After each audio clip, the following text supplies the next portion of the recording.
તો રાજ્યભરમાં ધીમી ધારે શરૂ થયેલો વરસાદ સૌરાષ્ટ્ર અને દક્ષિણ ગુજરાતમાં અનરાધાર થઈ જતા તમામ અધિકારીઓને હેડક્વાર્ટર્સને છોડવા માટેના આદેશ આપી દેવામાં આવ્યા છે।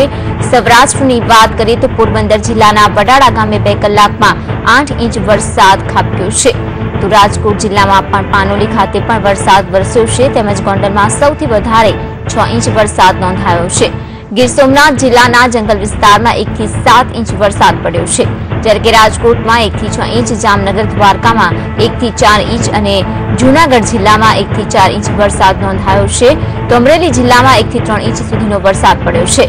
સુરતમાં છેલ્લા 24 કલાકમાં 4 ઇંચ તેમજ છેલ્લા 2 દિવસ દરમિયાન 11 ઇંચ વરસાદ નોંધાયો છે। તો આ તરફ દક્ષિણ ગુજરાતની જો વાત કરીએ તો સુરતમાં છેલ્લા 24 કલાક દરમિયાન 4 ઇંચ વરસાદ નોંધાયો છે। ઉત્તર અને મધ્ય ગુજરાત તેમજ કચ્છમાં પણ સામાન્ય વરસાદ નોંધાયો છે।